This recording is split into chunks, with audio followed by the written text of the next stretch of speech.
sick and tired. All the people today are sick and tired. It's not politically correct to say it, but if you want to get away with murder, you kill an Indian because we don't get justice.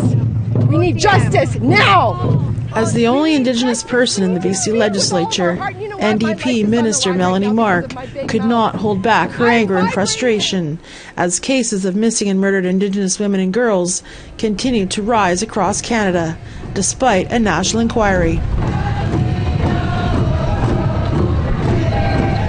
Close to 5,000 people made the somber walk, singing songs as they went and stopping in certain places along the route to place flowers where many women were found murdered. Suitlute's daughter, Cassandra Antone, is one of those cases.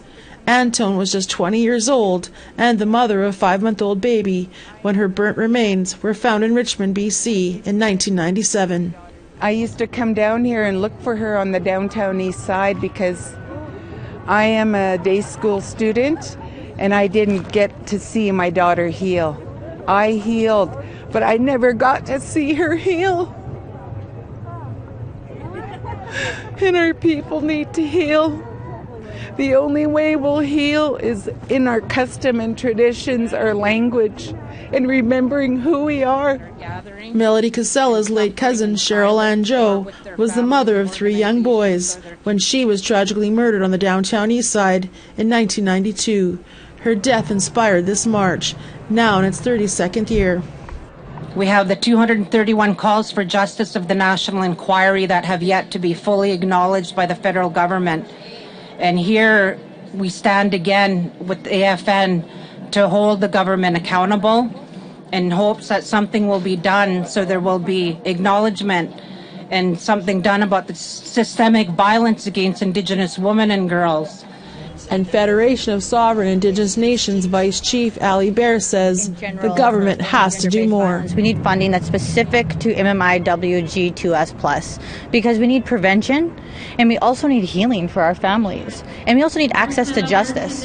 Most of the time, you know, it's so confusing to navigate the legal system, to navigate the police, the investigators, to even try to get an interview with them.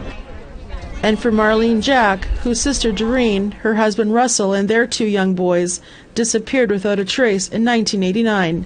She says the police failed her and her family. You know, they already told me I won't get justice for my family.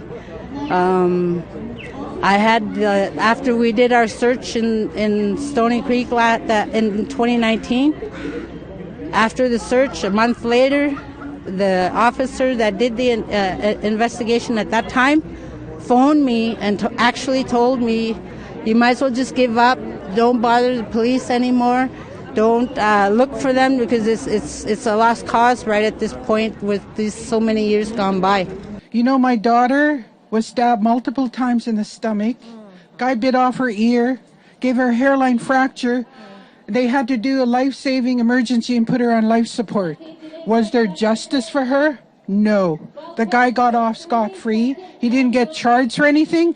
When you talk about the roots of what our Indigenous women deal with, that's our reality. Sheila Poorman's late daughter Chelsea went missing in 2020, and her remains were later found outside of an abandoned mansion on Vancouver's west side 2 years later. We still don't have an answer as to what happened to her. So if anybody knows anything, I just ask them to, you know, call the Vancouver police and let them know. They could stay anonymous too. And so for the last 32 years, this march and all the people here gathered today are demanding answers. What happened to so many of the murdered missing Indigenous women and girls across Canada?